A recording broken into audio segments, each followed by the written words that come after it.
अमृतं तप्तजीवनं कविभिरीडितं कल्मषापहं श्रवणमङ्गलं श्रीमदाततं भुवि गणन्ति ये भूरिदा जना। साप्ताहिक प्रवचनमालेमध्ये आपण श्रीरामकृष्ण वचनामृत आणि श्रीमद्भगवद्गीता या विषयावर चिंतन करीत आहोत. आपण अध्याय 22 बघत होतो. आता आपण काही दिवस त्यावर विचार केला. फक्त शेवटचे 2 परिच्छेद आहे ते वाचू आणि पुढच्या अध्यायाकडे जाऊ.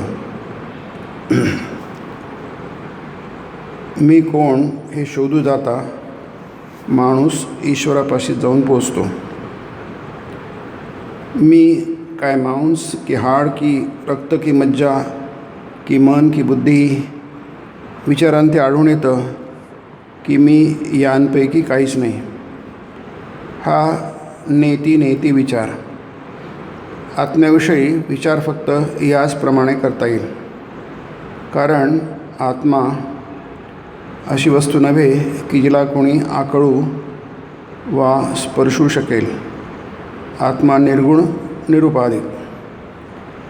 हा विचार पक्ष 2 पक्ष होते, विचार आणि भक्तीचा पक्ष. पण भक्ती मार्गाच्या मताने तो सगुण होय. भक्ताला त्याचा कृष्ण म्हणजे साक्षात चैतन्य, चिन्मय श्याम, चिन्मय धाम, सर्वच चिन्मय, सर्वच चैतन्यमय. म्हणजे सगुण आणि निर्गुण ह्या दोन्ही गोष्टींचा इथे समन्वय आहे. नाही, आपलं मनही कधी तसंच असतं, कधी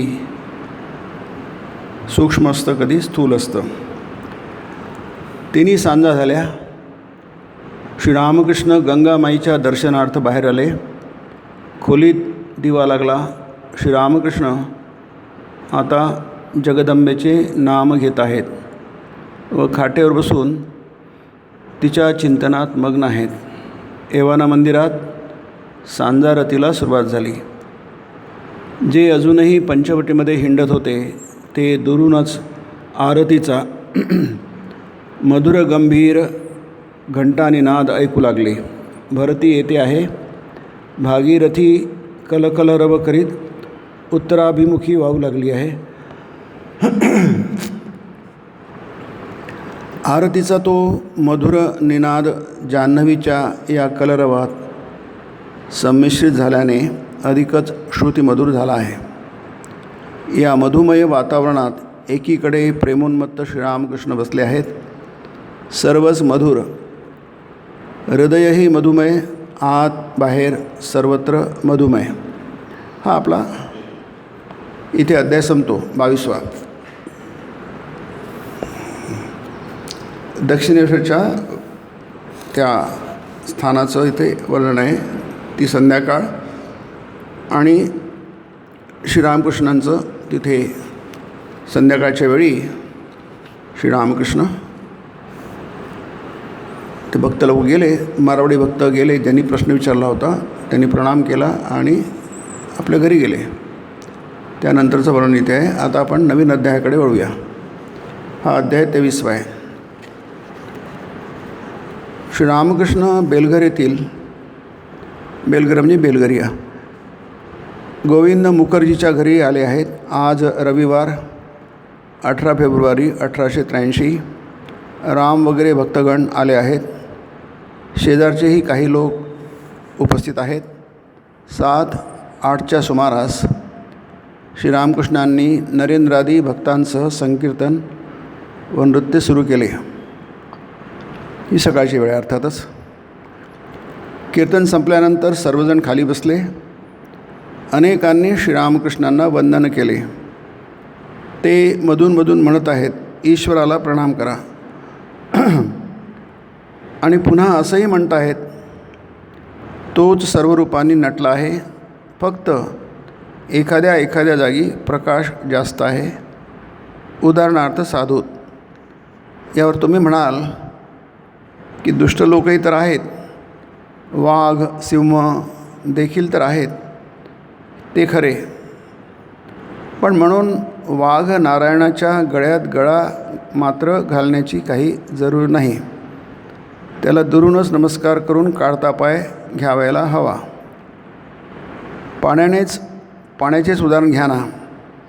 काही पाणी प्यायला चालतं, काही पाण्याने पूजा होऊ शकते, काही पाण्यानं आंघोळ करता येते आणि काही पाण्यानं मात्र फक्त हातपाय धुता येतात. आता इथे कीर्तन संपलं आणि सगळेजण हजर आहेत. तिथे नरेंद्र म्हणजे स्वामी विवेकानंदचे ते पण आहेत तिथे हजर. सगळे श्रीरामकृष्णांना वंदन करत आहेत. आपण म्हणतो नमस्ते. नाही, जसं आपण आपल्या हिंदू परंपरेमध्ये किंवा वैदिक परंपरेमध्ये आपण नमस्ते म्हणतो. नमस्ते शब्द संस्कृत आहे की नाही, तो सामासिक शब्द आहे की नाही. प्रत्येक भाषामध्ये प्रत्येक परंपरेमध्ये वेगवेगळं अभिवादन करतात.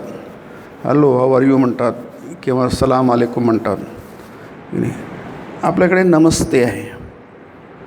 नमस्ते म्हणजे काय, नमः आणि ते हे दोन शब्द मिळून नमस्ते झालेलं आहे.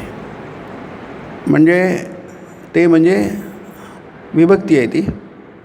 तव ते, तवचा अर्थ तोच होतो आणि तेचा अर्थ तोच होतो. म्हणजे आम्ही तुम्हाला नमस्कार करतो. नमः ते. जेव्हा आपण हात जोडतो, कोणी आपल्याला हात जोडले की आपणही त्यांना हात जोडतो. ती अभिवादनाची पद्धत आहे. याचा अर्थ काय, आम्ही तुम्हाला नमस्कार करतो. शब्दशः अर्थ त्याचा तो आहे. नमः अधिक ते. ते म्हणजे बहुवचन आहे किंवा अनेक वचन आहे. तुम्हाला आम्ही नमस्कार करतो किंवा तुला तव ते, आपण तुम्हाला नमस्कार करतो या अर्थाने आपल्याला नमस्कार करतो. आता तुम्हाला नमस्कार करतो म्हणजे कोणाला नमस्कार करतो की नाही. मग इथे म्हणता ईश्वराला प्रणाम करा, श्रीरामकृष्ण म्हणतात. मग तुम्हाला नमस्कार करतो म्हणजे प्रत्येकाच्या हृदयामध्ये ईश्वर वास करत आहे. आपण त्याला, जो समोरचा माणूस आहे त्याच्या हृदयामध्ये ईश्वर वास करत आहे. आपण त्या व्यक्तीला पण नमस्कार करतो आणि त्या व्यक्तीच्या आत जो ईश्वर आहे त्याला पण नमस्कार करतो.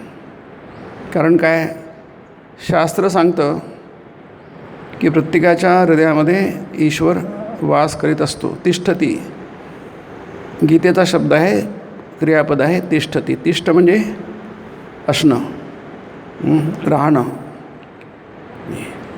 वास करणं. तिष्ठ या शब्दाचा अर्थ तो होतो.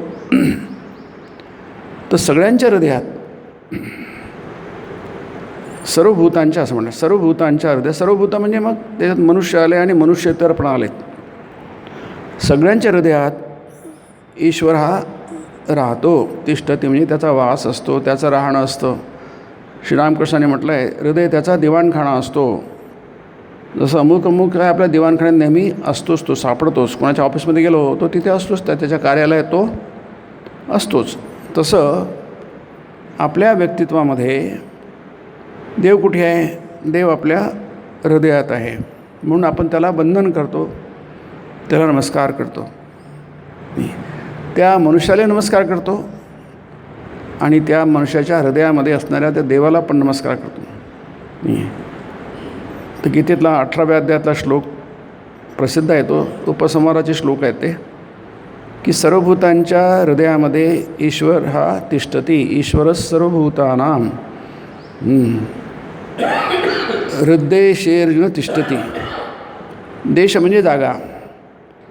ही जी स्पेस आहे हृदयामध्ये, हृदयेशे, हृदयाच्या त्या जागेमध्ये तो त्याचं सिंहासन आहे आणि त्याच्यावर त्याचा बसला येतो तिथे. तर आपण त्याला काय करतो, वंदन करतो, नमस्कार करतो. जसं आपण देवासमोर उभं राहतो, देवाला हात जोडतो, किंवा दंडवत घालतो, त्याचा अर्थ काय आहे? त्याचा करता आपण देवाला नमस्कार करतो आहे, म्हणजे देवाचं अस्तित्व आपल्यासमोर आहे, त्या अस्तित्वाला आपण नमस्कार करतो आहे. जसं मनुष्य आहे त्याचं अस्तित्व आहे, जिथे जिथे अस्तित्व आहे तिथे तिथे देव आहे. कारण सत म्हणजे अस्तित्व, तो सत आहे, चित्त आहे, आनंद आहे. तो अस्ति आहे म्हणजे आहे, अस्ति क्रियापद आहे, भाती आहे आणि प्रिय आहे. आणि तो असतो, असतो म्हणजे तोच असतो या अर्थाने. चित्त म्हणजे काय आहे? त्याचं अस्तित्वाला काही आपण चॅलेंज करू शकत नाही, कारण त्याचं अस्तित्व जाणवतो या अर्थाने. आणि आनंद म्हणजे त्याचं उपस्थिती सुखमय आहे, आनंद देणारी आहे, सुख देणारी आहे. त्यामुळे आपण काय करतो? त्याचं भजन करतो, त्याला आळवतो, त्याची स्तुती करतो. आता सर्वभूतानां तिष्ठती असं गीता म्हणते. गीतेमध्ये असे बरेच श्लोक आहे की नाही. 6व्या अध्यायामध्ये त्याला श्रेष्ठ योगी कोण आहे की नाही, तिथे योग्याचं वर्णन आहे. योगी म्हणजे ध्यानयोगी, जो ध्यान करतो त्याला योगी म्हणतात. गीतेमध्ये पुष्कळदा योगी शब्द कर्मयोगाने येतो. ध्यान प्रत्येक योगी शब्दाचे वेगवेगळ्या सिच्युएशनमध्ये, परिस्थितीमध्ये वेगवेगळं त्याचं वर्णन आहे. तर तिथे सगळ्यात शेवटचा श्लोक आहे 47वा 6व्या अध्यायातला. सगळ्या योग्यांचं वर्णन सांगून झालं आहे, पण ते म्हणतात सगळ्या योग्यांमध्ये योगिनाम अपि सर्वेषाम, सर्वेषाम योगिनाम की नाही, हे सगळे योगी आहे. म्हणजे जे कर्म करतात माझ्यासाठी की नाही, मदर्थमपि कर्माणि कुर्वन् सिद्धिमवाप्स्यसि. अर्जुना, माझ्यासाठी जरी तू कर्म केलंस, म्हणजे माझ्या प्रित्यर्थ, मला प्रसन्न करण्यासाठी, किंवा जे कर्म करतो ते मला अर्पण केलं, म्हणजे ते माझ्यासाठीच कर्म झालं, असे वेगवेगळे प्रकार सांगितले. याही नाही तर त्याने तर शेकडो प्रकार आहेत आहे की नाही. आपण सगळ्याच प्रकारांनी देवाला भजू शकतो नाही. मग आपल्याला तुम्ही देवाचं भजन करू शकता, त्याचं गाणं करू शकता, संकीर्तन करू शकता, स्तुती करू शकता, स्तोत्र, भजन, संगीत वगैरे सगळं देवाला धरूनच असतं ते नाही. तर तोही योगच आहे. देव समजून घेण्याचा प्रयत्न करतो, त्याला विवेक म्हणतो, तोही देवाचं चिंतन आहे, सगळंच देवाचं चिंतन आहे. पण हे सगळ्यांमध्ये सर्वेषाम योगिनाम, हे सगळेच योगी आहे. गीतेमध्ये म्हटलं आहे सगळेच योगी. त्याला इथे म्हणजे उदार म्हटलं आहे त्याला, मध्ये सुंदर शब्द. अगदी जे आपण ज्यांच्या भक्तीविषयी शंका घेऊ त्याला आर्थ आहे, म्हणजे अर्थार्थी आहे. अर्थार्थी म्हणजे अर्थ आणि अर्थी, ते अर्थाचा अर्थी आहे. म्हणजे काहीतरी हवं असतं, काहीतरी असतं, ते त्याला पाहिजे असतं की नाही. आपण त्याला काय म्हणू? चांगल्या शब्दामध्ये सका म्हणू, आणि तो मतलबी आहे म्हणू.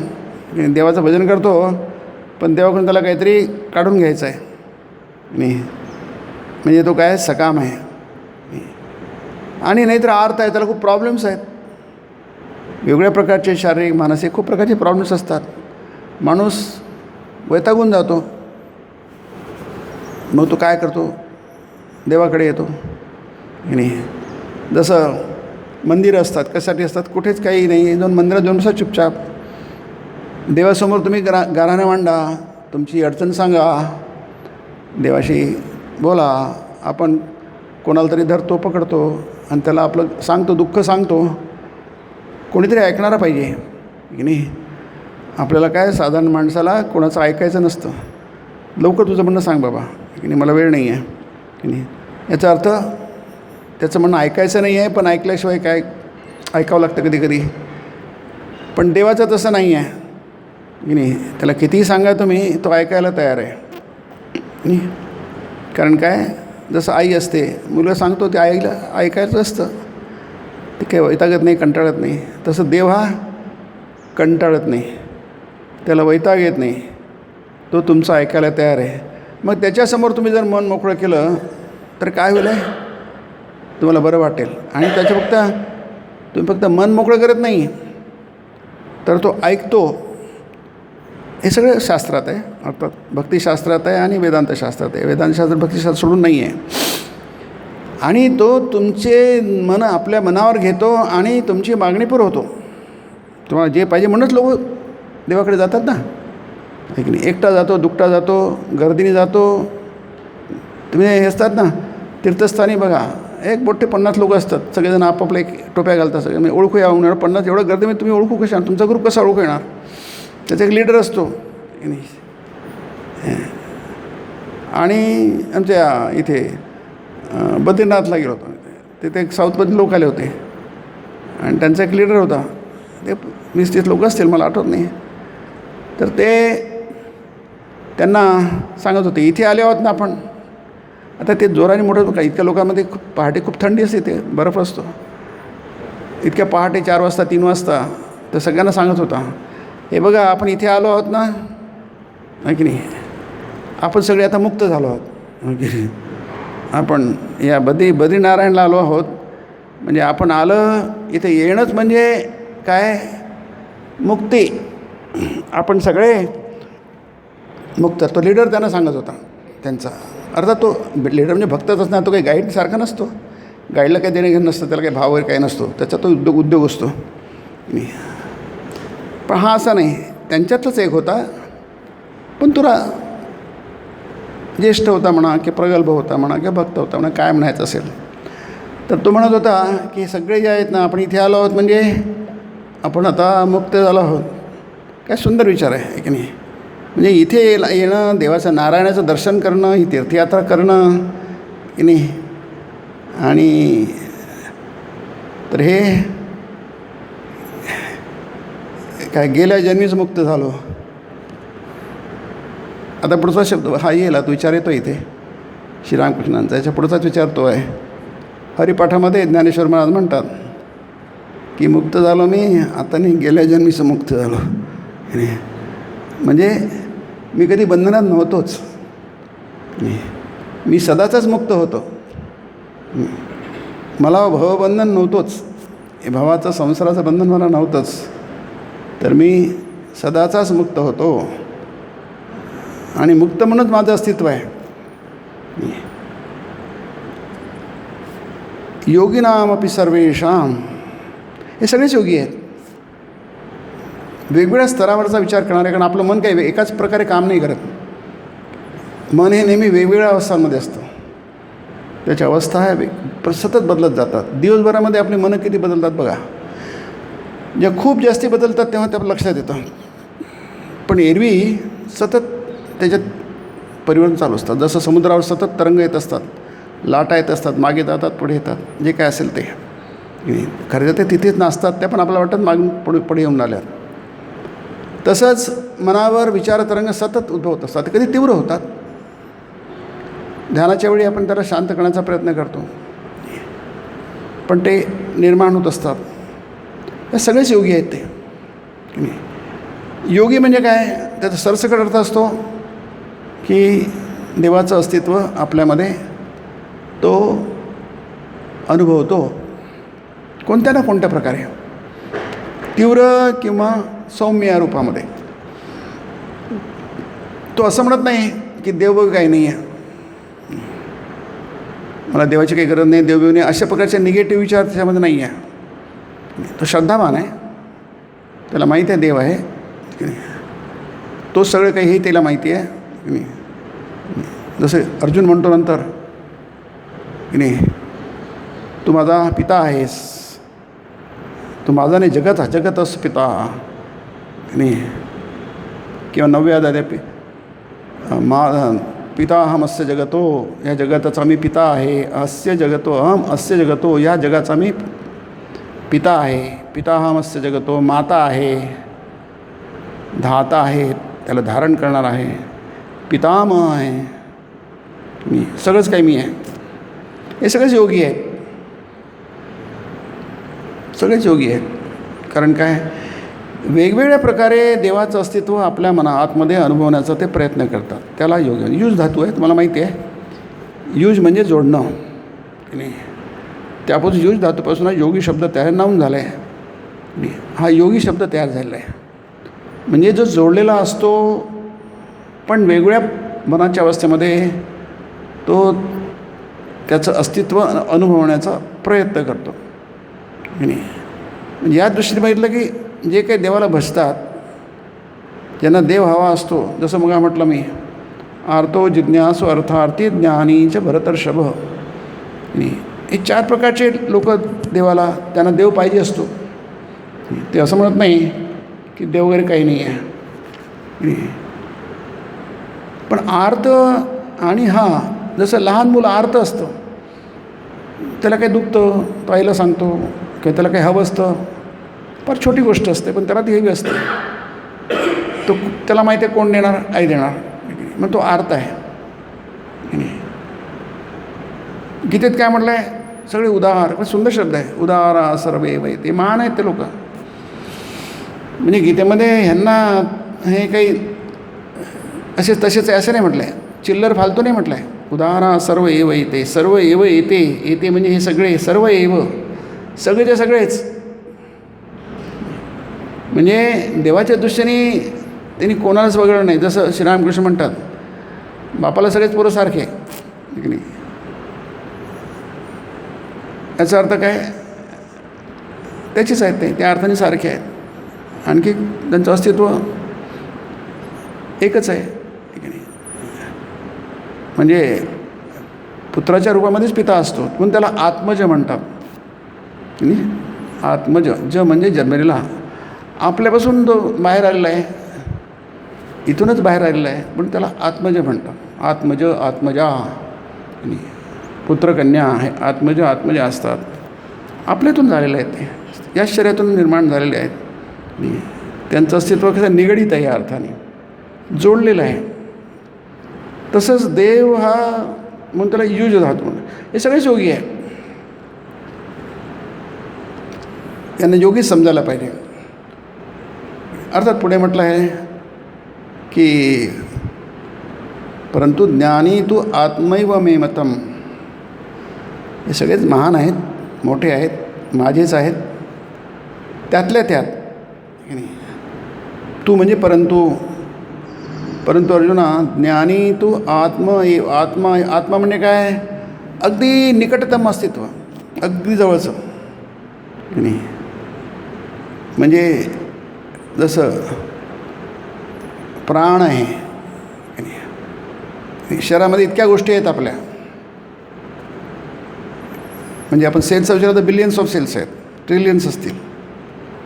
पण प्राण म्हणजे काय, त्याला ते सगळ्यात महत्त्वाचा घटक आहे तो, म्हणून त्याला प्राणधारण म्हणतात. आपण अन्न धारण करतो पोटामध्ये, पण प्राणधारण ही वेगळीच गोष्ट आहे. ज्ञानी तो आत्मैव मे मतम, मी ज्ञानाला म्हणजे मला जो आपलं मानतो, इतका आपलं मानतो की तो हे 4मध्ये आर्तो जिज्ञासू अर्थार्थी ज्ञानीच परदर्शक, नाही हे महान आहेत, पण ज्ञानी म्हणजे त्याचं बोलूच नको त्याच्याविषयी. मी समजतो की तो मीच आहे. हे सुंदर आहे बघा, मे मतम, मला असं वाटतं आहे की तो मीच आहे की नाही. जसं आईवडील आपल्या अपत्यांवर प्रेम करतात, म्हणजे तेच आहेत ते, या अर्थाने. तिथे काही भिन्नत्व नसतं, खंडित्व नसतं, अखंडत्व असतं. ज्ञानी तो आत्मैव मे मतम आस्थित संयुक्तात्मा मामेव अनुत्तमाम गतीम, म्हणजे त्याला अनुत्तमा म्हणजे सर्वश्रेष्ठ गती म्हणजे मिळते.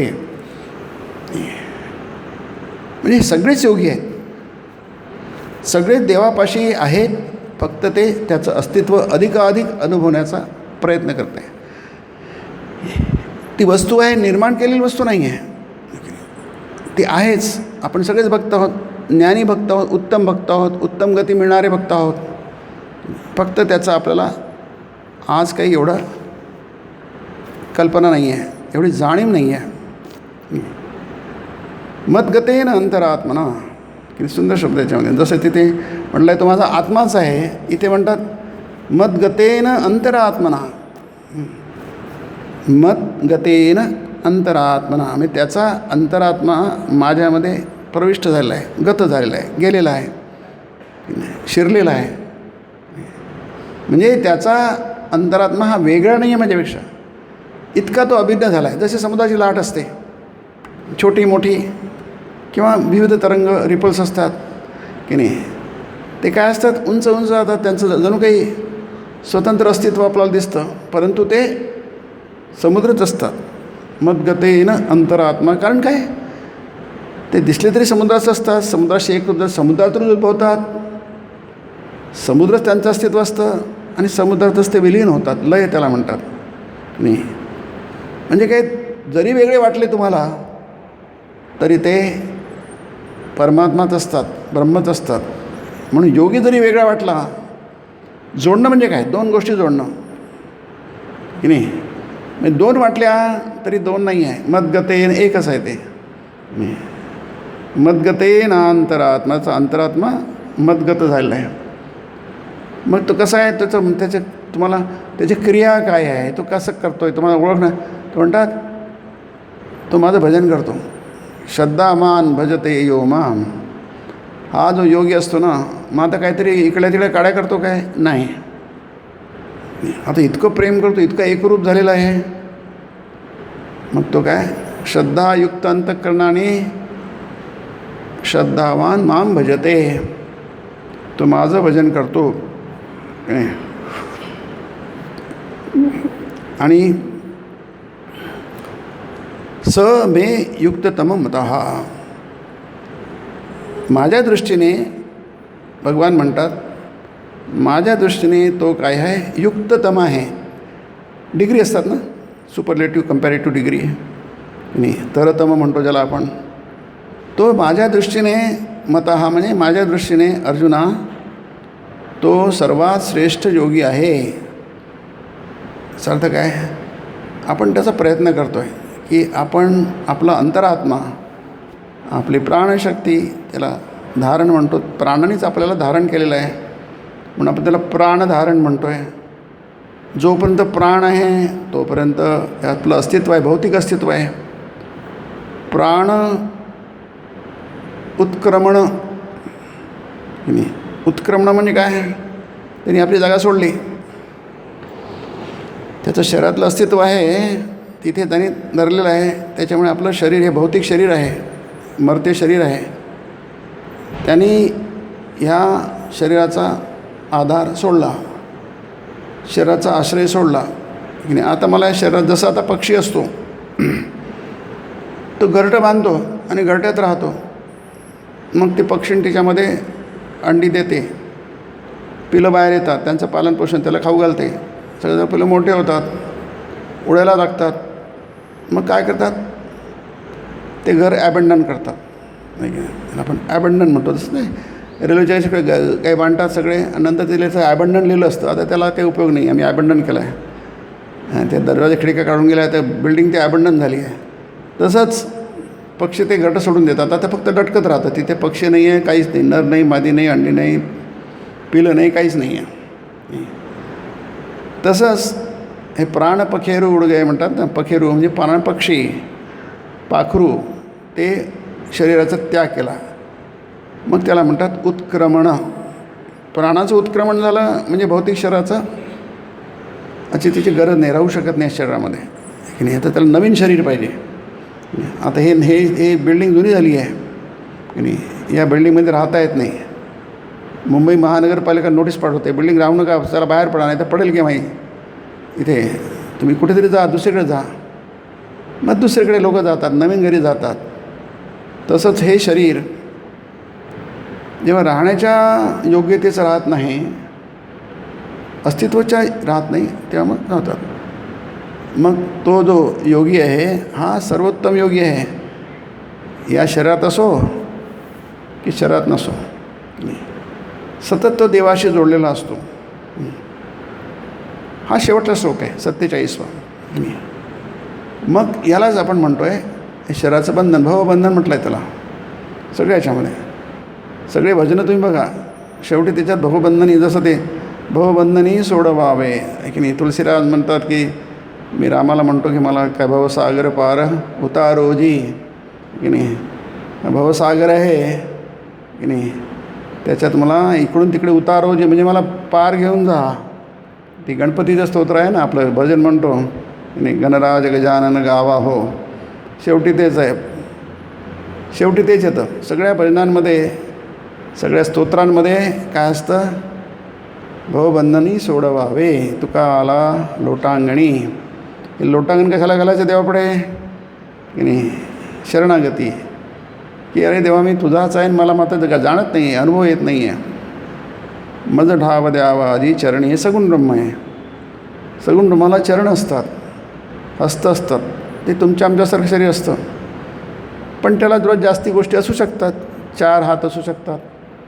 शिवाला 4 हात आहे, विष्णूला 4 हात आहे, देवीलाही 4 हात आहे. अष्टभुजा असते ती, की नाही.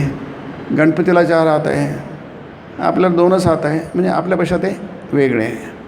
आपणही ब्रह्म आहोत, तेही पण ब्रह्म आहेत, पण त्यांचं वेगळे पण काय आहेत? त्यांना 4 हात आहे, की नाही. म्हणजे ते आपल्यासारखेच आहेत. सगुण रूप आहे त्यांचं. पण ते सगुण रूप असलं तरी ते संपूर्ण ब्रह्म आहे. जसं ते गणेश अथर्वशीर्ष असतं ना, तुम्ही ब्रह्मासी वगैरे जे आपण म्हणतो, असं करते ते संपूर्ण ब्रह्मरूप आहे. फक्त आपल्यासाठी, मनुष्यासाठी. कारण मनुष्य जो आहे तो फक्त देवाला, त्या परब्रह्माला मनुष्य रूपातच समजू शकतो. स्वामीजी म्हणतात की मांजर जर असेल, जर तिला देवाची कल्पना करायची झाली तर ती मोठं बलशाली सामर्थ्यशाली मांजरच करायला आहे. कारण तिची ती मर्यादा आहे, मनाची मर्यादा आहे. मन तेवढंच कल्पना करू शकतो. मनुष्य शरीरामध्ये मनुष्य मन आहे, मग मनुष्य मन हे मनुष्याचीच कल्पना करू शकते. त्याचा अर्थ ब्रह्म मनुष्य झालं असं नाही आहे, पण मनुष्य झालं असेल तरी मिळत काहीच नाही आहे, की नाही. इतर कोणत्याही कल्पनापेक्षा मनुष्याची कल्पना केव्हाही चांगली आहे. म्हणून आपले मनुष्य अवतार हे मनुष्यरूपात असतात, की नाही. राम कृष्ण हे 10 अवतार आहे, किंवा आणखी 24 अवतार, असंख्य अवतार आहेत, ते मनुष्यरूपात असतात. मानवी मानुषी तनु महाश्रितम गीतेमध्ये म्हटलं आहे. तनु म्हणजे शरीर. मनुष्य शरीराचा त्याने आधार घेतलेला आहे. संभवामी आत्ममायया. संभवामी म्हणजे मी मनुष्य झालेलो आहे, आपणही मनुष्य झालेलो आहोत. पण याचा अर्थ आपण मनुष्य नाही आहे. पण मनुष्याशिवाय दुसरी कोणतीही कल्पना आपण करू शकत नाही. सर्वश्रेष्ठ कल्पना मनुष्य करू शकतो, ती फक्त मनुष्याची करू शकतो आपण. म्हणून देवाला, ब्रह्माला मनुष्यरूपात बघणं हे बिलकुल स्वाभाविक आहे. त्यात काहीच दोष किंवा त्रुटी नाही आहे. अत्यंत स्वाभाविक आहे. तुमच्या ढगाआड बसले की म्हणजे तुमच्यासमोरच आहे देव की नाही. आणि तिथून तुम्ही स्वतःच देव आहात. अम ब्रह्मास्मी तत्त्वमसी वगैरे जे महावाक्य आहे, आणि सर्वम खल्विदम ब्रह्म हे उपमहावाक्य आहे, की नाही. याचा अर्थ काय की तुम्ही जे वंदन करता, की नाही, हे नेहमी त्या देवालाच वंदन करता. आपलं वंदन, नमस्कार, प्रणाम या सगळी सृष्टीची ब्रह्ममय आहे. हा भाव वैदिक सनातन धर्माने आपल्यामध्ये रुजवलेला आहे, आणि तो करेक्ट आहे, ते सत्य आहे. त्याची श्रद्धा आहे, ती श्रद्धा तशीच राहिली पाहिजे. आणि त्यात काही निगेटिव्ह काहीच नाही असं सुद्धा आहे, की नाही. आपलं यच्च्या संपूर्ण प्रकृतीची पूजा करतो बघा आपण नदीची पूजा करतो. आपण नदीने नर्मदा माता म्हणतो, गंगा माता म्हणतो. नदी आहे, ती पाणी वाहत आहे, पण आपल्या दृष्टीने ती नदी नाही आहे, तर ते चैतन्य आहे, ब्रह्मचैतन्य आहे ते, की नाही. ते नर्मदाला तर वर या तीरापासून त्यापासून साडी घालतात. आता नदीला काय साडी घालणार तुम्ही? ते देवी आहे, ठीक आहे, नर्मदा माता आहे, ठीक आहे, तर त्याला साडी कशी घालणार? घालतात लोक लंबी झालं. आता या तीरापासून त्या तीरापर्यंत 1 किलोमीटर तरी कमी कमी असतं ते अंतर. घालतात, भक्ती आहे, लोकांना वाटतं ती देवी आहे, देवीला साडी देतात, यालाही साडी देतात, की नाही. आता ते देवीचे जेव्हा असतात, जे सगळ्या देव्या असतात, तुळजापूर आहे, कोल्हापूर आहे, लोक खणा नारळी ओठी भरतात, साडी देतात. आता देवी किती साड्या घालणार आहे, की नाही. सगळे भक्त साड्या देतात, खण देतात, ते पुन्हा दुकानात येतात, पुन्हा तिकडेच जातं, आहे की नाही. पण ही काय भावना आहे. म्हणून इथे देवाला नमस्कार करा, ईश्वराला नमस्कार करा. पुन्हा म्हणतात ते प्रत्येक ठिकाणी ईश्वर आहे, आपण नागपंचमीला सापाची पूजा करतो, नागाची पूजा करतो की नाही. अगदी उंदीर जरी घेतला ना तरी उंदीरसुद्धा सोडलं नाही पण त्याला. उंदीरसुद्धा गणपतीचं वाहन आहे की नाही. सगळेच, कुत्रासुद्धा सोडलं नाही आपण की नाही. कुत्राही दत्ताचं वाहन आहे. ते दत्ताच्या समोर नेहमी कुत्रे असतातच 4-5 आहे की नाही. त्याचं ते हे आहेच की नाही. ते भजन आहेच मराठीमध्ये. म्हणजे झाडाची पूजा होते वटपौर्णिमेला, किंवा एरवीसुद्धा झाडाची पूजा होते.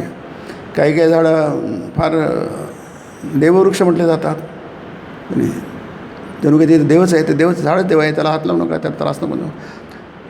अगदी रात्री देवाला झाडांना हात लावायचा नसतो, ते झोपलेले असतात. ही कल्पना आजची नाही आहे, फार प्राचीन कल्पना आहे. तिथे ती ब्रह्मशक्ती आहे. असं काहीच नाही आहे जे ते चैतन्य नाही आहे. सगळेच ब्रह्म चैतन्य आहे. आणि हे तुम्हाला ते जे संपूर्ण ब्रह्ममय आहे, सृष्टीत ब्रह्ममय आहे, इकडे घेऊन जाणार बाबा. तुम्ही सुरुवात करता अशी, एकदम काही तुम्हाला उडी मारून काही शिखरावर जाता येत नाही. स्टेप बाय स्टेप, पारीपारीने आपण काय करतो, स्वतःला प्रगत करतो. धरून धरून आपण वर जातो. त्यातलाच हा भाग आहे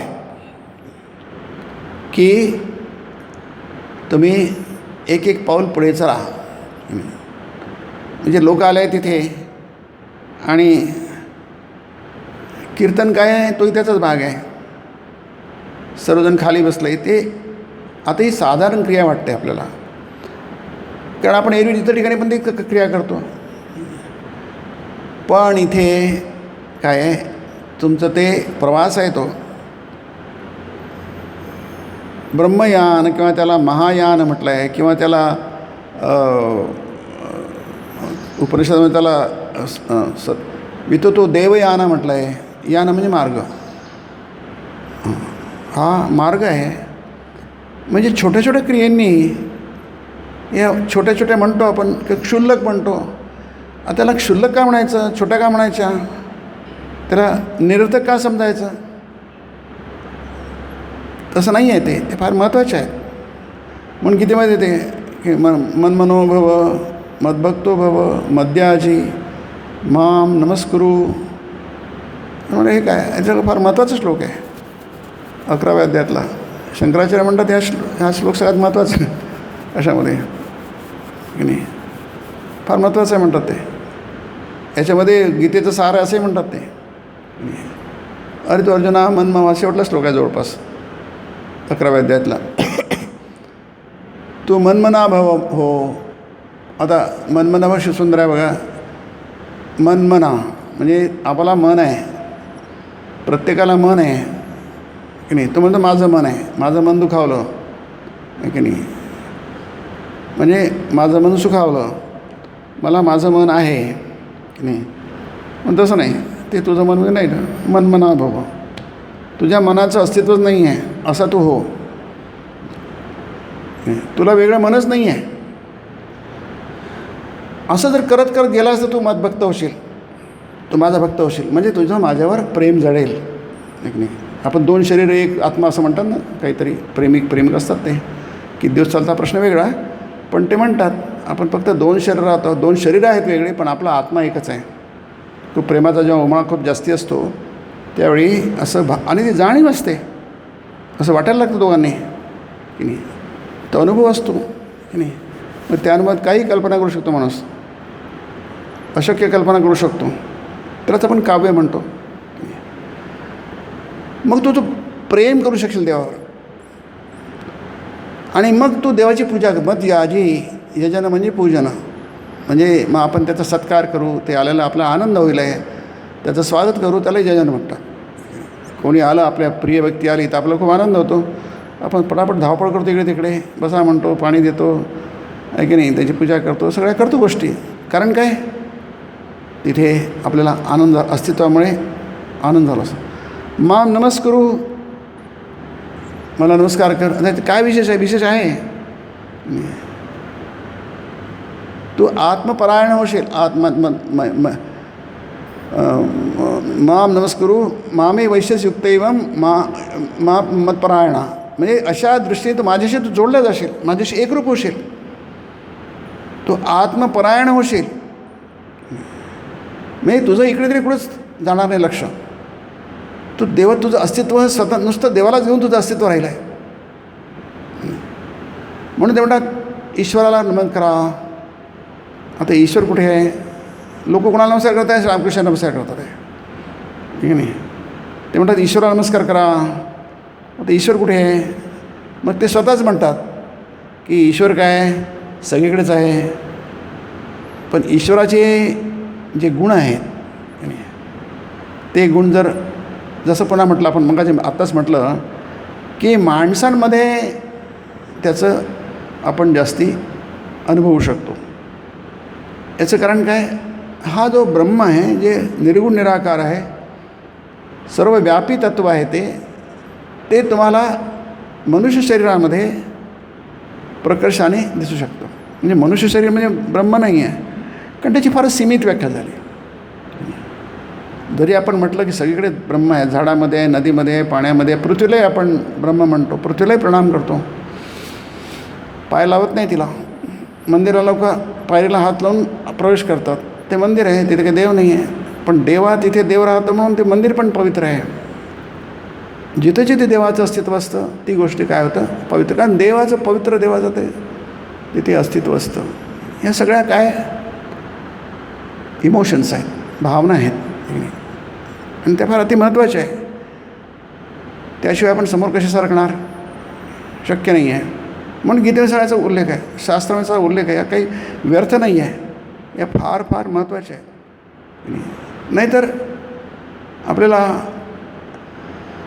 मनुष्य शरीर जे आहे हे प्रकट रूप आहे. म्हणजे मूर्तीत देव असतो, मग मनुष्यामध्ये काय देव असणार नाही असं श्रीरामकृष्ण वारंवार म्हणतात.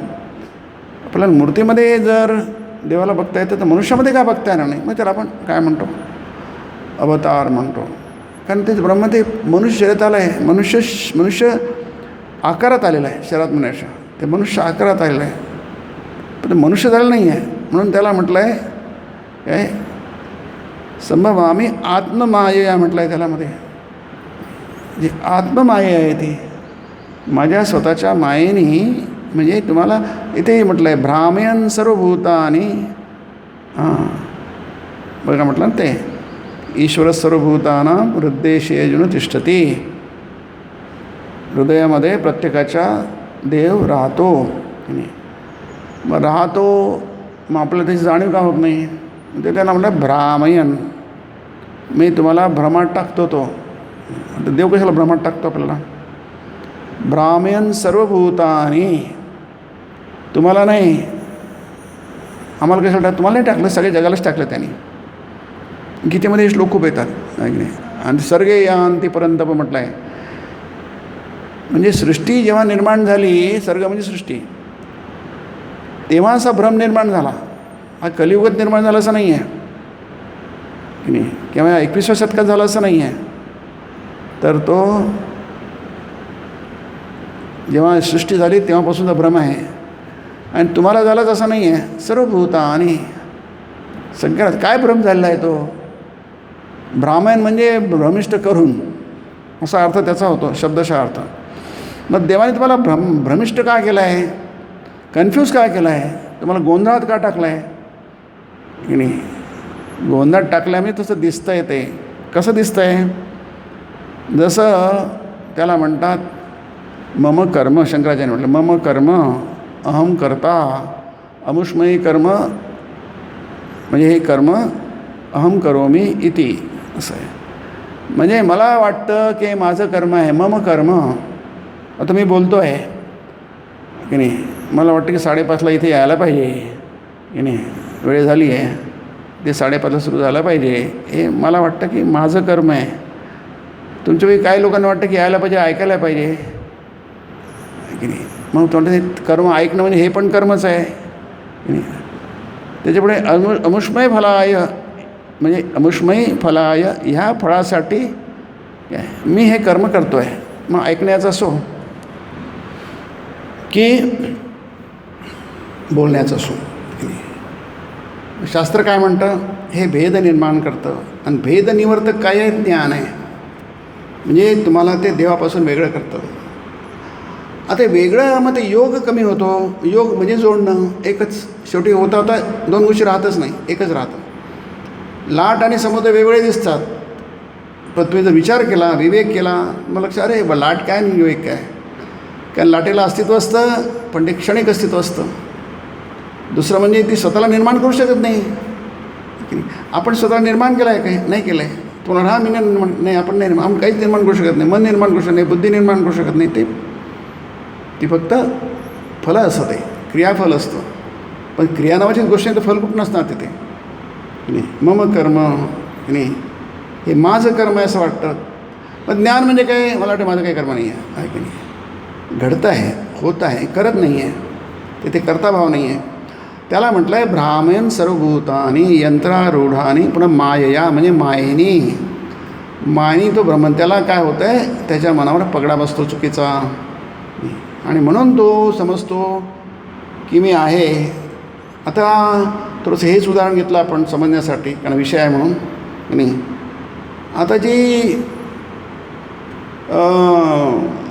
बाहुली असते, कळसूत्री बाहुली, कळ म्हणजे किल्ली.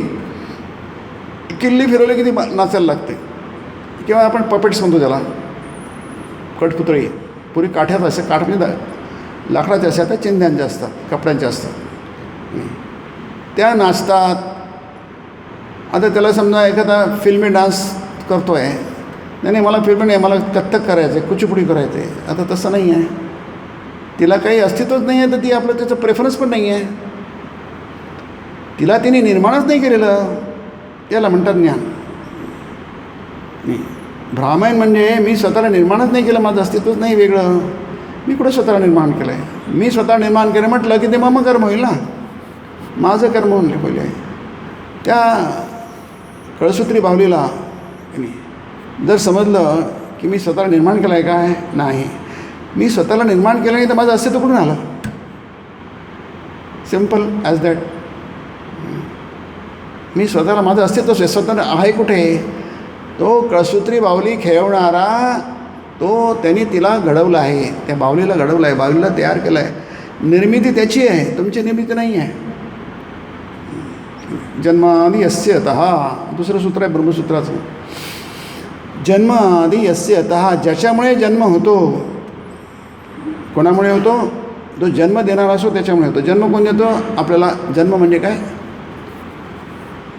तुमची निर्मिती आहे, ती सृष्टी आहे. पण तुम्ही केलेली सृष्टी नाही, म्हणून त्याला आत्ममाया म्हटलं आहे. कृष्ण तुम्हाला मनुष्यरूपात दिसतो, तो मनुष्य नाही आहे. गीतेत आहे ना 7व्या अध्यायात काहीतरी आहे, तो म्हणतो की लोक मला मूढोयम नाभिजानाति मामेभ्य परमव्ययम. पण मूढ लोक असतात, म्हणजे मतिभ्रष्ट असतात, ज्यांचं डोकं ठिकाणावर नसतं. मूढोयम न अभिजानाति, ते संतांना समजत नाही त्यांना. माम एभ्य परमं व्ययम, एभ्य माम परमं व्ययम. मी परमम अव्ययम आहे, म्हणजे ब्रह्म आहे, म्हणजे अविनाशी आहे. अविनाशी केव्हा असतो? ज्याचा प्रारंभ नसतो तेव्हा, ज्याचा शेवट नसतो त्याला अविनाशी म्हणतात. नाश केव्हा होतो? जेव्हा उत्पन्न होतं तेव्हा नाश होतो. उत्पन्न झालं नाश कसा होणार? याचं उत्पन्न होतं काय? आपलं उत्पन्न नाही म्हणून आपलं नाश नाही. पण आपण म्हणतो कृष्णाचा जन्म झाला होता, आत्ताचा वृंदाला झाला होता, त्याचा कारागारात जन्म झाला आहे, तिथे आहे थोडंसं वाटेवलं आहे त्यांनी. त्याच्यामुळे मोठी मस्जिद आहे औरंगजेबाने आणलेली, इथे जन्म झाला होता. तिथे द्वारकेच्या तिथे ते दारुकामध्ये तिथे त्याचा मृत्यू झाला होता, आहे स्थान ती. पण ते काय आहे? आत्ममायया. अर्थात ते संबंध म्हणजे एकाच वेळी मानुषीम तनुमाश्रितम आहे, एकाच वेळी ते विश्वमय आहे. आता विश्वात्मके देवे आहे की नाही? मी त्या विश्वात्मका देवाला ते पसायदान माहितलं आहे. एथ म्हणे विश्वेश्वराव हा होईल दान पसाव, म्हणजे पुन्हा विश्वेश्वरराव आहे तो. म्हणजे गुरु म्हणा किंवा विश्व म्हणा, ते त्यांना त्यांनी मागितलं आहे. हे काय? विश्वेश आहे, म्हणजे विश्व म्हणजे सगळ्या सृष्टीमध्ये, अस्तित्वामध्ये त्याचा प्रवेश झालेला आहे. तो इथे पण आहे कारण हे विश्वाचाच भाग आहे. मग तुमच्या आमच्यात पण आहे कारण आपण विश्वाचेच अंश आहोत म्हणून. पण त्यातल्या त्यात जे भगवंताचं ते मनुष्य शरीर आहे ते मात्र आपल्याला विशेष आहे, म्हणजे त्याच्यामध्ये आपल्याला देवाचं अस्तित्व स्वतंत्रपणे विशेष जाणवतं. त्यामुळे तिथे आपण भक्ती केली, त्याला वंदन केलं, तर आपण त्या ब्रह्मतत्वाच्या आणखी जवळ जाऊ शकतो. जे ब्रह्मतत्व म्हणजे काय? सर्व व्याप्त आहे. बृहत्वाच जे बृहत आहे तिथे त्याला स्थळ काळ देशकाल निमित्ताच्या काही मर्यादा नाही आहे, अनंत आहे ते. त्याला आर आहे ना पार आहे, त्याला कोणत्या सीमाच नाही आहे. असा असीम असं जे तत्त्व आहे की नाही, जिथे जेव्हा देशकाल याच्या मर्यादा ज्या असतात निमित्ताच्या, त्या सगळ्या मर्यादा संपून जातात की नाही. मग जिथे इतिहास नाही आहे, काल नाही आहे आणि उद्याही नाही आहे, मग आज पण नाही आहे. आपल्याला कल्पना करता येते? आपल्याला कल्पना नाही करता येत की नाही. आपण म्हणतो आजचा दिवस आहे, आजची तारीख आहे अमुक अमुक, उद्याची तारीख अमुक राहील आहे, कालची तारीख ती होती. म्हणजे आपलं मन जे आहे या इतिहासामध्ये कालक त्याला योगशास्त्रात क्रम म्हटलेला आहे. ही क्रमाची कल्पना आपल्या मनात असते, ती निघाली की तुम्ही आत्मज्ञानी झाले आहे की नाही. गीतेमध्ये आहे की मी वेदाहम समतीता, आणि अर्जुना तो त्रिकालज्ञ होता की नाही. कालज्ञ म्हणजे सर्वज्ञ म्हणजे त्रिकालज्ञ. सर्व म्हणजे काळ. आपल्याला काही प्रत्येक गोष्ट माहीत पाहिजे असं नाही. त्यांना काळाची जाणीव झाली, तो त्रिकालज्ञ झाला, सर्वज्ञ झाला. सर्वज्ञ म्हणजे सर्व त्याला माहीत आहे, सर्व शास्त्र माहीत आहे असं नाही आहे. म्हणजे भौतिकशास्त्र सगळं त्याचा अर्थ असं सर्वज्ञ म्हणजे त्रिकालज्ञ. वेदाहम समतीतानी अर्जुनामी अहम समतीतानी वेद. अतीत म्हणजे भूतकाळ, वर्तमानानी च अर्जुन, हे वर्तमान मला माहिती आहे. भविष्यानी च भूतानी, भविष्यात काय ते पण माहीत आहे. माम तू वेदन कश्चन. काय सुंदर आहे बघा. म्हणजे ज्या सर्वज्ञाच्या दृष्टीने, त्रिकारांच्या दृष्टीने वर्तमान भविष्य भूत काही नाही आहे की नाही. त्याला इतिहासच नाही, काही नाही. त्याला सगळ्यात आता त्याला बरोबर कसं करणार तुम्ही की नाही. त्याला आपल्यासारखं असं ते विभागणी नाही आहे, डावा मध्य उजवा असं नाही आहे. कंटिन्युटी आहे, त्याला अखंड म्हणतो आपण, म्हणून अखंड ब्रह्म म्हणतात. खंडित नाही आहे तिथे कुठेच, अखंड आहे. या सगळ्या मनात कल्पना असतात, ते जाणार कशा? स्थलकालासंबंधीचे देश म्हणजे स्थल, देशकालानिमित्त कल्पना म्हणजे जाणार कशा? कारण आपलं वाटतं की आपण आधी अमुक वर्ष झालो आहोत, आपलं वय इतकं आहे की नाही. आता ते तुमच्या डोक्यातून जाणार कसं आमचं वय? आम्ही अनादि मी अनंत मी की नाही. मला ना आदी आहे ना मला अंत आहे. पुरुषोत्तम योग तुम्ही बघा आहे की नाही. मला ना आदी आहे ना मला अंत आहे, ना मला जन्म आहे ना मला मृत्यू आहे. तुमचं निर्वाण षटक तेच आहे ना. नमे जाती भेदा, सगळंच माझ्यात कोणतंही खंडित, पण ज्या गोष्टीने खंडित होतं माझं अस्तित्व, असं काहीच नाही आहे. माझं अस्तित्व अखंडित आहे. मग ते कुठे तुम्हाला जाणवले असते? सगळीकडेच आहे. पण आपण कच्चे आहोत, दुर्बल आहोत. आपलं मन दुर्बल आहे, आपली विचारशक्ती दुर्बल आहे. खूप जास्ती आपल्याला या दिशेमध्ये किंवा या विषयामध्ये आपलं नाही चालत. ही आपली काय म्हणता येईल अक्षमता आहे की नाही, अयोग्यता आहे.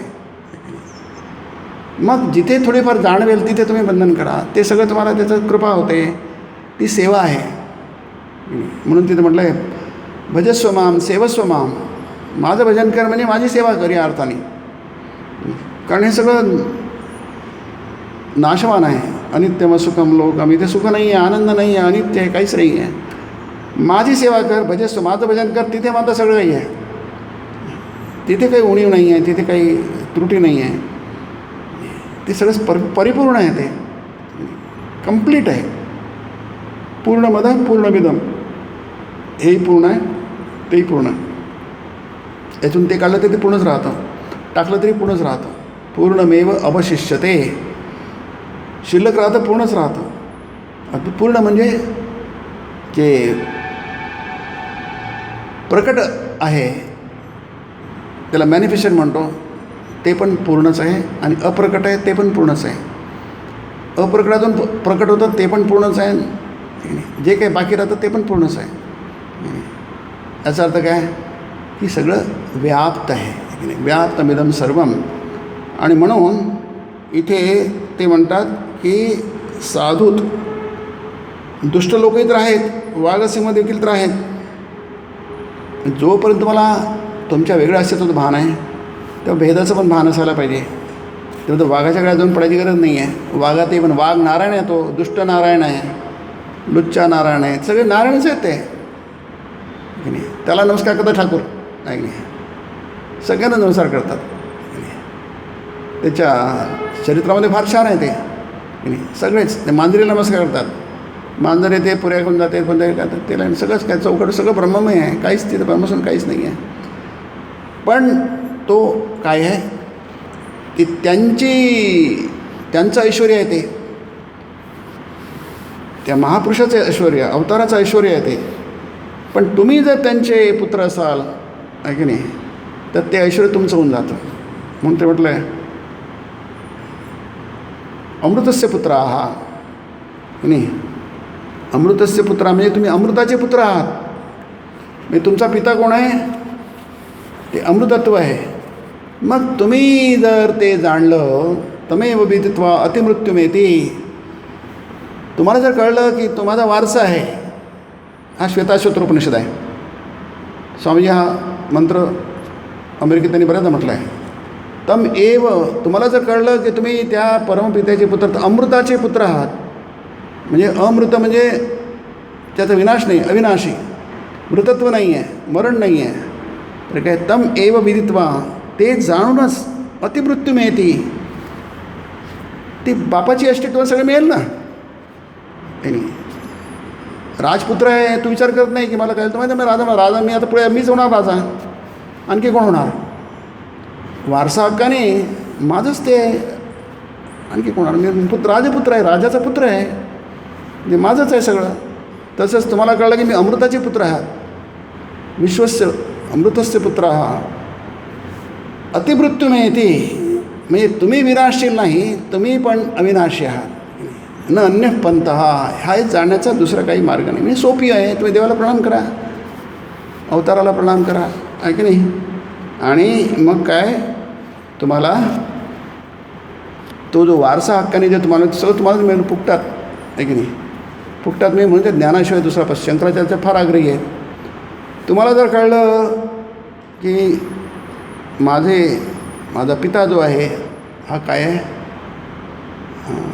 अमृतस्य पुत्र हा अविनाशी आहे, मग तुम्ही अविनाशी होऊन जा बाय डिफॉल्ट की नाही.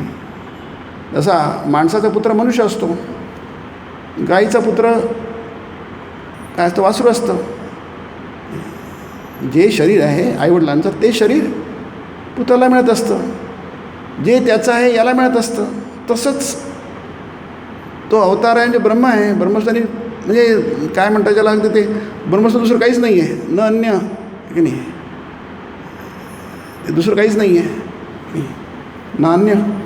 उपनिषदामध्ये पण आहे की तिथे दुसरं काहीच नाही आहे, मग तिथेही तुमचंच होऊन जाईल की नाही. म्हणून त्या गोष्टीला महत्त्व आहे, वंदनाला महत्त्व आहे. तेव्हा वंदन म्हणजे तुम्ही ईश्वराला वंदन करता की नाही, ईश्वराला वंदन करता, तो ईश्वर म्हणजे जे सर्वव्यापी तत्त्व आहे त्याला वंदन करता. हळूहळू तुम्ही ज्याचा फक्त आज श्रद्धा आहे, फक्त आज विश्वासाच्या स्तरापर्यंत आहे, ते तुम्ही होऊन जाता, ते अनुभव होऊन जातो. विश्वासच तुम्हाला अनुभवापर्यंत घेऊन जातो. अनुभव अवसानत्वाच ब्रह्मविद्या असं ब्रह्मसूत्र म्हणतो. ही ब्रह्मविद्या आहे, तुम्हाला अनुभवापर्यंत घेऊन जाते, तिची गती तिथपर्यंत आहे.